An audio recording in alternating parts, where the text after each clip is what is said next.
So, I wasn't recording. So, I did all this. So, I'm going to start over with a one eye. Hey everyone, welcome back to our channel. This is my murder beat where we talk about true crime while doing our makeup. Today it's just going to be me, and I'm going to be talking about the murder case of Girly Hossencofft. So if you want to know more about this case, then stick around.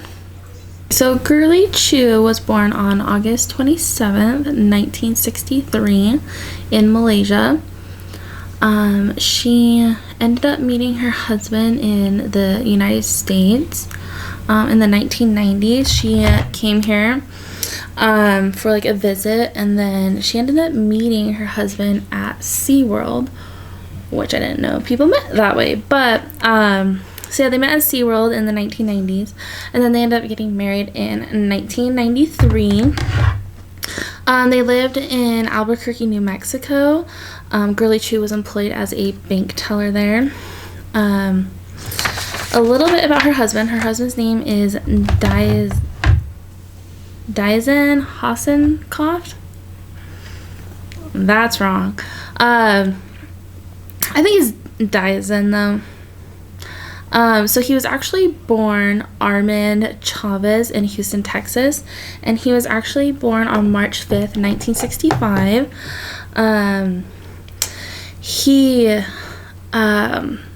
He went to medical school, and then he ended up actually getting expelled. I couldn't find any information on why, but he turned out his career ended up being a con artist, and he told people that he was a geneticist and that he went to Cornell Medical School, and then he also said that he went to the University of Tokyo. So he's trying to claim to be all worldly and have all these medical degrees, and none of it was true. He never finished school. He never got his medical degree.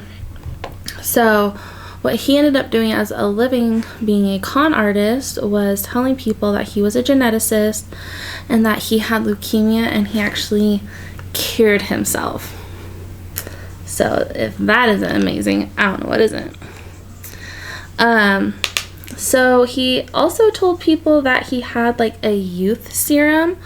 And he told people he was like way older than he is. I mean, at this point he's like, I don't know, probably mid-30s, and he's probably telling people he's like 100 years old or something. And the crazy thing is, like, people are buying into this. And then for like the cancer treatments, I believe it was just like an injection, and I mean, he conned people thousands of dollars for this, and people believed it, and of course they are. Like, it's cancer. This is like in the 90s when things weren't, you know, completely established, and people just wanted to cure. So a little bit more about Diazen. So him and Girly got married in 1993. He ended up fathering a child with a woman who was living in Canada in 1996.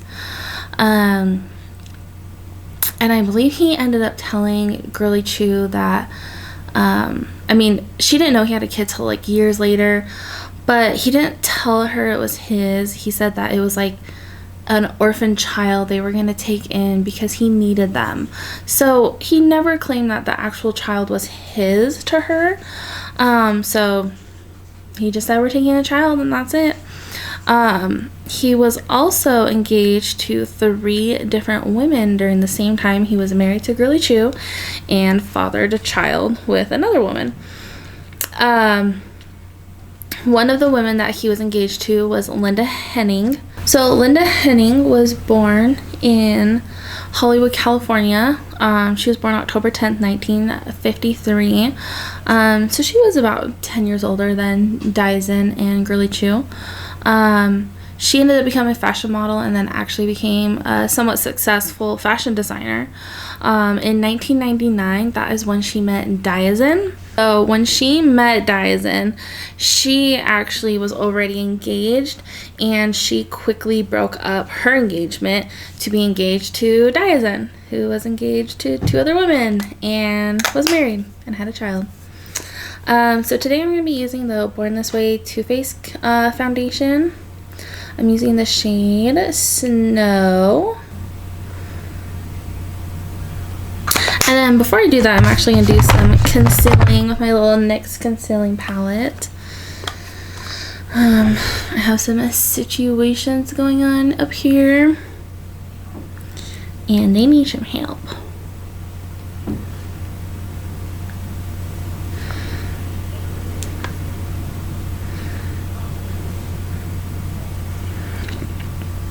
So when she was engaged to Dyson, her and him had a shared interest of government conspiracies, and who doesn't, and UFOs, which I'm completely obsessed with. Anyways, so they were just like super into conspiracy theories and UFOs, like almost like it was like their livelihood. They were obsessed with it. So she told friends and co-workers leading up to her murder that if anything happened, they need to look at her husband. Which, I mean, come on, like, if someone feels that scared that they're gonna stay there, you know, if something happens and you look at my husband, I mean, that's pretty severe. So during that time, Girly Chew actually filed for divorce. And so she moved out of their home because there was an actual domestic violence case that happened. He threatened to kill her. So they're just her life just was like not good, and she knew she needed to get out. So she did. She was filing for divorce. She moved out.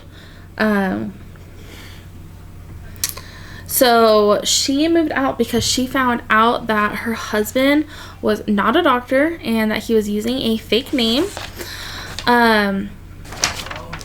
So she did not know this for 9 years. She had no idea. Like, and that's the thing with con artists, like they're meant to keep things from people, and you're, you know, never gonna know their true identity. So yeah, so she finally found out who he was, and she was like, later days, I'm leaving, bye. So on September 10th, 1999, she did not show up for work at her job as a bank teller, and that was not like likely for her. She always showed up to work, you know, like she loved her job and she loved her coworkers, and you know, she was just not someone to like miss a day or like to even like just like not show up. Like that was not usual behavior for her. So her co-workers became immediately suspicious, which they should, because she was telling them all these horrible things that were going on. I'm gonna do a little cream highlight. This is the, what is this? This is the Becca Shimmering Skin Perfector liquid highlight in Moonstone. So I'm just gonna kind of go nuts with this and put it under my eyes and everything, because I want to shine like a UFO. I don't know what that means. I'll be using the Morphe concealer, and this is in the shade C1.25.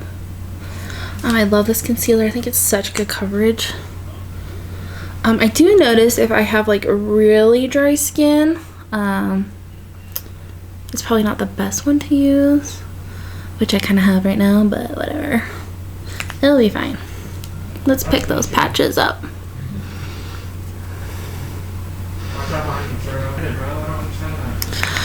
Alrighty.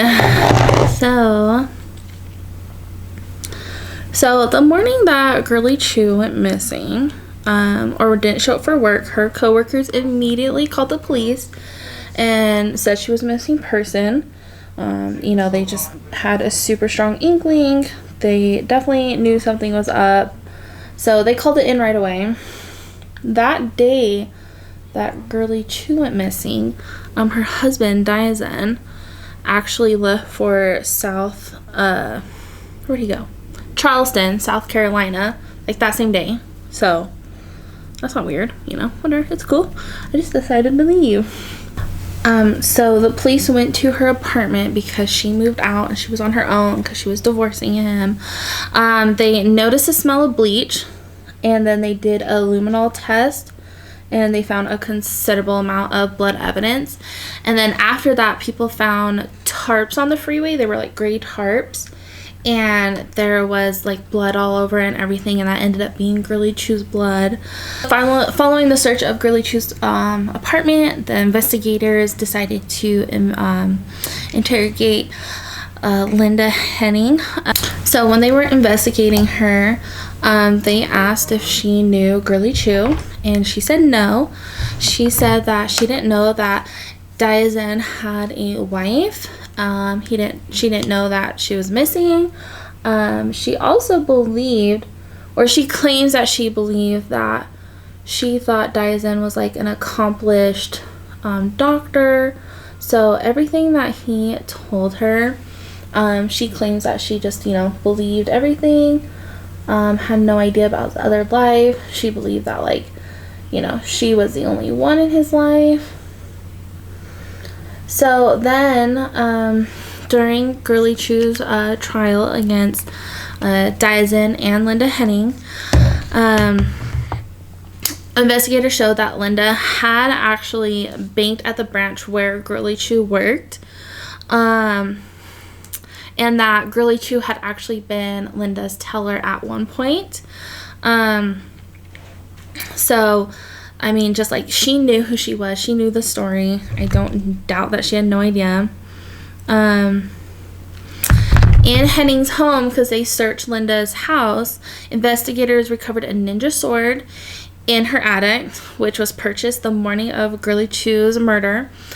Days after Girly Chew's disappearance, her clothing was found, like I said, in the tarp. Along with her clothing, investigators discovered a piece of duct tape with Linda Henning's hair attached to it. So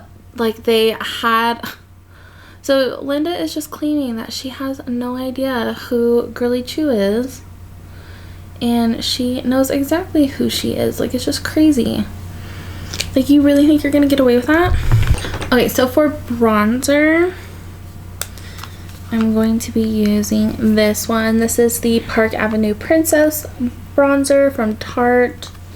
I actually haven't used this for a really long time, so I'm excited to use it again. Oh, maybe that's why I haven't used it in a really long time.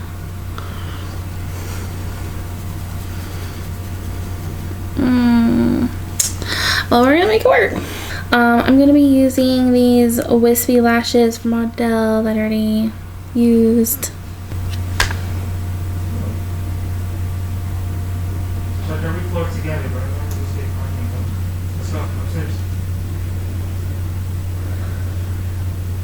I'm just gonna read off my phone right here because I just have a lot of information.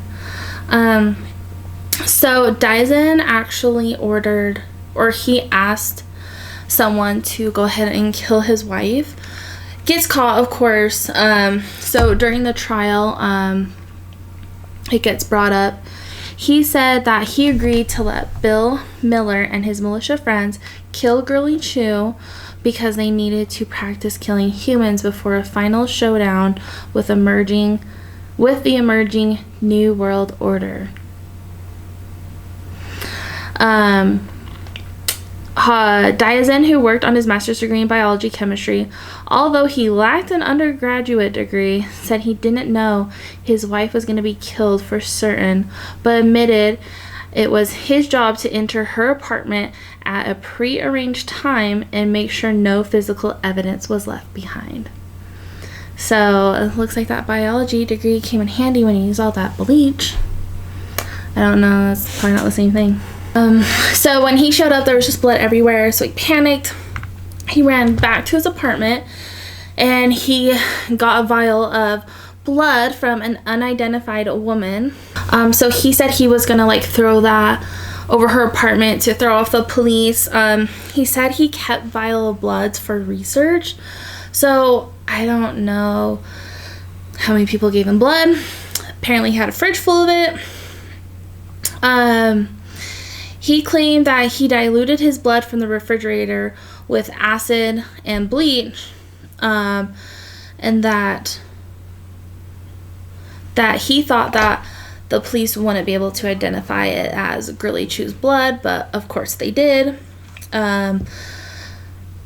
He said that the only problem was when I stuck the vial in my pocket and went to sit down, it broke.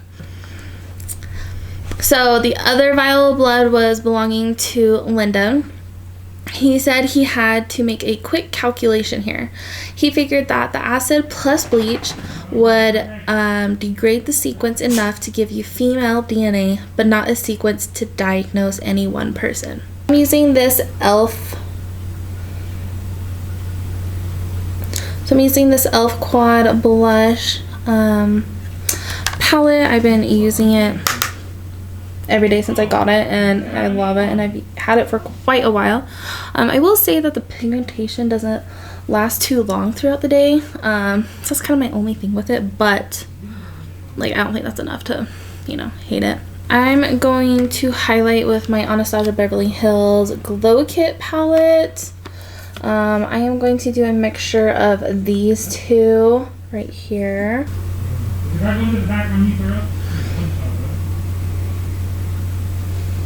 I'm gonna do this one. This is a Lime Crime liquid lipstick in the shade Pumpkin.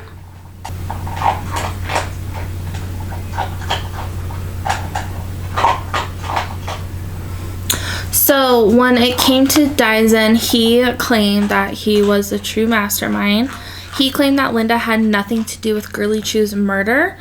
He claimed that he claimed that, you know, Bill Miller killed her, but Bill Miller was actually only charged for 5 counts of tampering with evidence.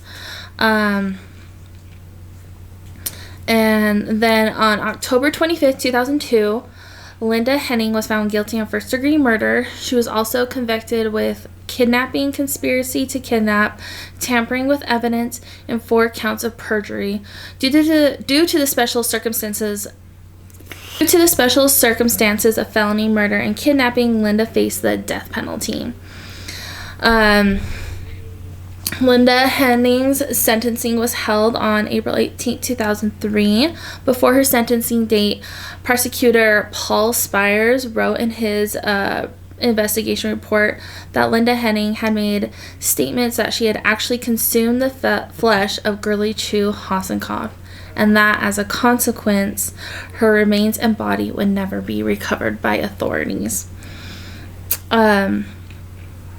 Despite that, Linda was actually not given the death penalty and instead was sentenced to 73 years in prison. For the role of Bill Meyer, he received 1 year of probation. I think because they can't really prove that he was there. They can prove that Dyson was there, Linda Henning because of the hair on the duct tape. But I don't think they can actually prove that Bill was there. I think it's just, you know, Bill and Dyson saying that he was. So Dyson was also found on 2 charges of fraud, 3 counts of criminal solicitation to commit murder of kidnapping, 7 counts of practicing medicine without a license, 3 counts of using telephone to terrify, intimidate, threaten, harass, and annoy or offend. So for Dyson, to avoid the death penalty, he pleaded guilty to the murder of his wife. In exchange for a plea bargain, he was sentenced to life in prison plus 61 years to be served in Wyoming State Penitentiary. After all that, Linda Henning was actually the first woman in New Mexico history to face capital punishment. Linda's friends believe that she was completely brainwashed and drugged by Dyson. So, I mean, it's a completely sad story. I mean, this woman fell in love with a guy, came to America, you know, she believed in him, and he ended up being a murderer, someone who was a con artist and lied, you know, their whole marriage to her. I mean, nothing that she knew was true. So it's super sad, and I just hate that. I just hate that they thought it was okay, and they thought they were gonna get away with it. And I don't even know how. Like, you have evidence that you hired someone, you have your hair on her, you have video footage of Linda in the actual like bank with her. You have Girly's friend saying that, you know, if anything happened, look at my husband. I mean, the domestic abuse was enough, and it was just, I don't know, it just got out of hand. So yeah, I mean, they're still in prison, and they have not found the remains of Girly Chew, sadly.